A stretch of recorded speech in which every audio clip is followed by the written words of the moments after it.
All right, hello everyone, and thank you for your patience as we work through today's events. My name is Kevin Best. I'm the Senior Director of Media Relations here at Chapel Hill. We have a number of folks here with us, and a few of them will take a few of your questions and discuss today's incident. We have University of North Carolina Chancellor Kevin Guskiewicz, UNC Chief of Police Brian James, Chapel Hill Police Chief Salisa Leahy, Orange County Sheriff Charles Blackwood, Commander Freddie L. Johnson, Jr. of the North Carolina Highway Patrol, Secretary Eddie Buffalo, Jr. of the North Carolina Department of Public Safety, Special Agent in Charge Bob DeWitt of the FBI, Orange County District Attorney Jeff Neiman, and UNC Board of Trustees Chair David Bolick, Jr. We know there'll be a lot of questions, and we'll take a few, but please understand this is an ongoing investigation and questions will be limited. We'll start with Chancellor Guskiewicz. Thank you all for being here today. This is truly a tragic day for our campus community. Chief James will give more details on the ongoing investigation, but this afternoon, shortly after 1 p.m., UNC police were notified of shots being fired in Cottle Laboratories on our campus. The suspect was eventually apprehended and is now in custody. I'm grieved to report that one of our faculty members was killed in this shooting. This loss is devastating, and the shooting damages the trust and safety that we so often take for granted in our campus community. We will work to rebuild that sense of trust and safety within our community, and our hearts are with the family of our fellow faculty member, those who are personally connected to the victim, and those traumatized by this senseless act of violence. In response, we have canceled classes for the rest of today and have canceled classes for tomorrow. We've sent an email with resources for our students, faculty, and staff. More information will be provided on additional services for our campus community. I'm grateful to our Emergency Operations Center, UNC Police, for managing this situation so effectively and keeping our community safe. I'm also grateful to our faculty, staff, and students for their effective cooperation during this event today. It's why we have an emergency action plan with an active shooter protocol that's practiced regularly, and because of that, this situation played out as best as we could have asked for today. I hope that you'll join me in praying for the victim's family, and every member of our Carolina community. And I encourage our community to come together during this difficult time. I'm now going to turn it over to Chief James to give you additional details on what happened today and his department's impressive response in keeping the rest of our campus safe. And I also want to thank the other law enforcement agencies, many of whom are here today, for the role that they played in keeping our community safe. Thank you.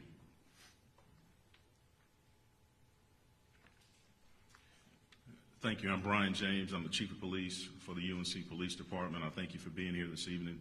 And thank you, Chancellor Guskiewicz. I also want to offer my sympathy to the victim in this incident and express my empathy to the entire UNC and Chapel Hill community. I'm very sorry to be standing before you today in these circumstances. It's a day we train for, but we hope it never comes. I know there will be a lot of questions as we try to answer as many as possible, but please understand this is an ongoing investigation, and there are many questions that we will not have the answers to at this time. I want to start by confirming, as the Chancellor did, we do have the suspect in custody from today's active assailant incident. At this time, we are not releasing the name of the suspect, as formal charges have not yet been filed. We are committed to conducting a thorough investigation, and we will provide as many updates throughout the process as we can. The FBI is providing assistance with multiple resources, including victim assistance and the evidence response team. The Cottle Lab, which is the location of the incident, will be closed until further notice as evidence is being processed. We want to ensure that we gather every piece of evidence to determine exactly what happened here today and why it happened. It is too early in this investigation to know a motive for the shooting. We will be working with all the law enforcement agencies you see represented here to uncover every fact available. That will take time, So we ask in the meantime that you continue to express your warm thoughts to the UNC Chapel Hill community. This investigation will continue for several weeks, but here's what we know right now. UNC police received a 911 call at 1:02 p.m. this afternoon reporting shots fired at Caudle Laboratory, located on South Road near the center of campus. An emergency alert Carolina was issued, and the emergency siren sounded at 1:04 p.m., notifying campus of the emergency and issuing a lockdown. Upon arrival at Caudle Labs, police discovered one individual, a faculty member, had been shot. Unfortunately, as we have reported, this person is deceased. We will not be releasing further details on that person at this time, as we are working to contact all of this person's family and will be providing them with support and resources. This is the only fatality and no other injuries were reported. Based on witness information at the scene, UNC police were able to identify a suspect, and after a search of the surrounding area, this suspect was taken into custody at 2:31 p.m. The lockdown of the campus remained while police verified the suspect's identity and conducted a comprehensive search for the weapon that was used in the shooting, which at this time has not been located. I want to thank all the law enforcement agencies who responded to assist today. Their assistance was invaluable, and we could not have responded so quickly or so thoroughly without their help. So at this time, I'll turn it back over to Kevin, and I guess we'll take any questions. Yeah, at this time, like I said earlier, like the chief said, we'll have a few questions that we can take. Obviously, the ongoing investigation, only so many things that can be discussed, but if you have a question, please raise your hand. I'll point to you, identify yourself, and then ask your question. Stephen Schlenk, UNC's Carolina Elite. We know that there's a car in the new Venable parking lot. Police did confirm to us that that does have some sort of correlation to this event. Can you all speak to what kind of correlation that has to this? Yes, a car was identified. We do think that it is related to the investigation. As we said, we are still in the process of collecting evidence and conducting interviews, so I'm really not prepared at this time to say exactly what the connection is, but we do have that car identified as a piece of possible evidence. Yes, sir.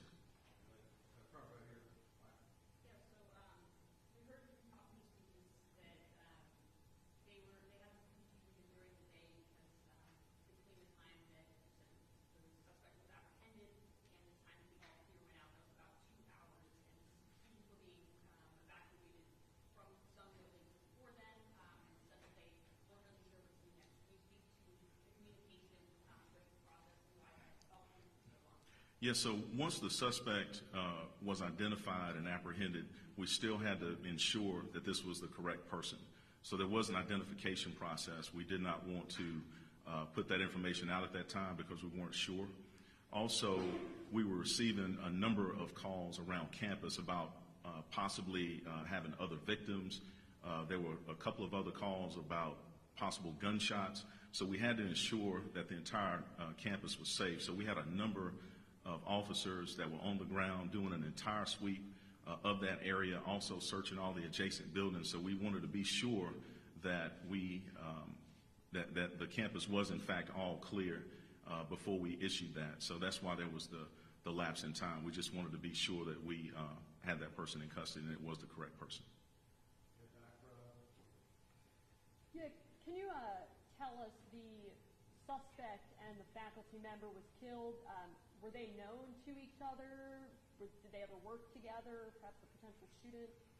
We don't know that information at this time. That'll hopefully be uncovered through interviews of the suspect as well as any witnesses that may be available.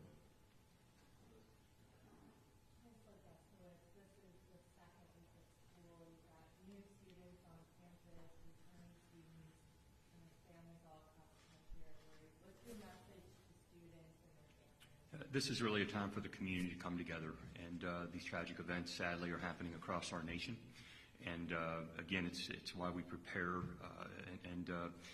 talk about a sense of community. And so right now, that's my thoughts and prayers are with obviously the victim and his the victim's family and friends and colleagues and students who are part of that department. And so we hope our students will access the resources that we're making available and come together in a really important way for the campus right now. Who's an observer? Can you tell us about how the suspect was apprehended and where exactly he was apprehended? Were there any tips that came in? Were there any reports? So we did a comprehensive search of campus as well as surrounding areas. So at this point, I am not prepared to say how he was apprehended, but we are sure that it's him, and we were able to verify that. I spoke with several students, one of them, and this is for Chancellor. She had said that the faculty had essentially told the students to make personal decisions on what to do next. She had said that she had hid in a closet. A lot of people were calling their parents, saying goodbyes. I know you had mentioned that there is an active shooter kind of protocol put in place, but it seems that some of that maybe got lost in confusion today. And I know this is a scary kind of incident, but what is that protocol? And again, they were told that they needed to make a personal decision about this. Again, I'm very pleased with how the protocol was carried out today. I had a chance to go over, along with the provost and others, to talk with the faculty who were there in the building at the time of the shooting and some of the students, and they're certainly traumatized, but I want to commend those who were in the building, ensuring that they were doing everything possible to ensure the safety of those students and faculty and staff that were in the building. So again, even the best laid plans, as you know, and protocols, sometimes they don't play out as you'd like to, but I'm very pleased with what we know at this point. We'll have an opportunity to review that, learn from the investigation and questions that are being asked, and certainly put improvements to that if need be. Yes, how helpful is it to have the suspect alive? Well, we certainly want an opportunity to interview the suspect if that's possible. And to actually have the suspect in custody, it gives us an opportunity to figure out the why and even the how, and also helps us to uncover a motive and really just why this happened today. Why today? Why at all? And we want to learn from this incident, and we will certainly work to do our best to ensure that this never happens again on the UNC campus. And I think that that information that we could glean from the suspect is very important as we move forward.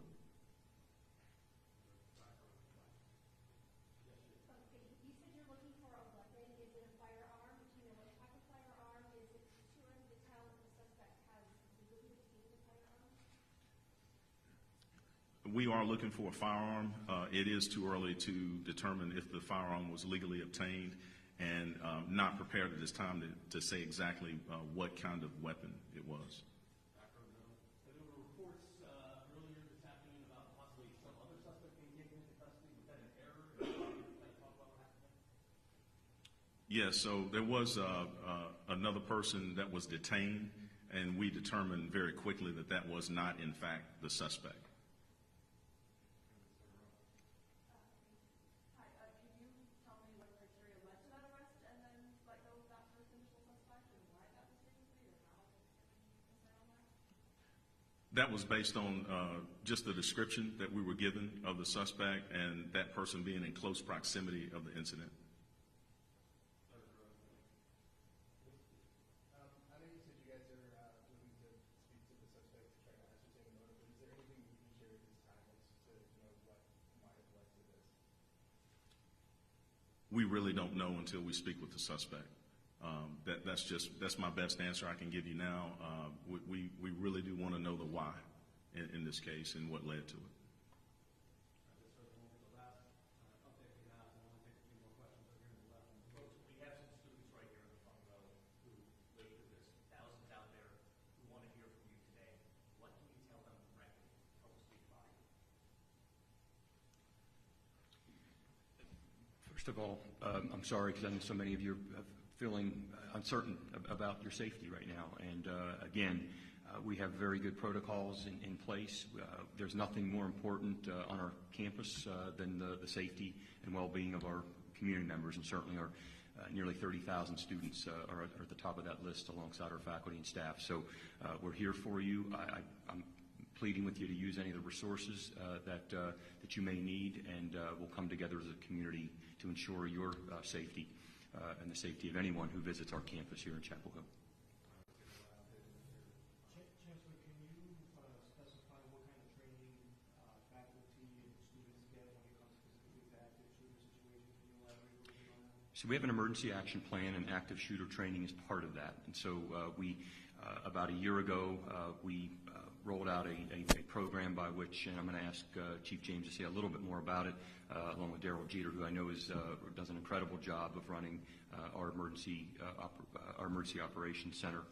And there are specific guidelines provided to faculty for the specific classrooms and laboratories in terms of how to go about doing this. Now, it's every classroom, every laboratory, every auditorium is slightly different in terms of how you would lock down a facility, but we're doing the very best that we can. And again, I'm proud of the fact that our Emergency Operations Center took this very seriously, learning from some of the tragedies that have happened on other campuses, and we all have to learn from one another. But Chief may want to say a little bit more about the specifics. So the primary purpose of the emergency action plan was to ensure that every faculty member as well as student or staff understood what to do in a case like this, such as an emergency lockdown or an active shooter.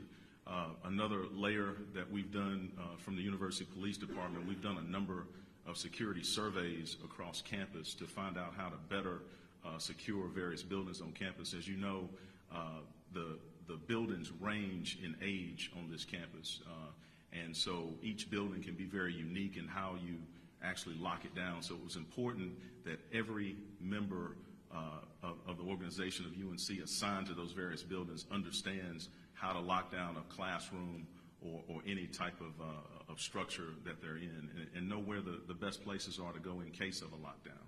So we've worked very diligently to ensure that information is out there, and we'll continue to work on those efforts.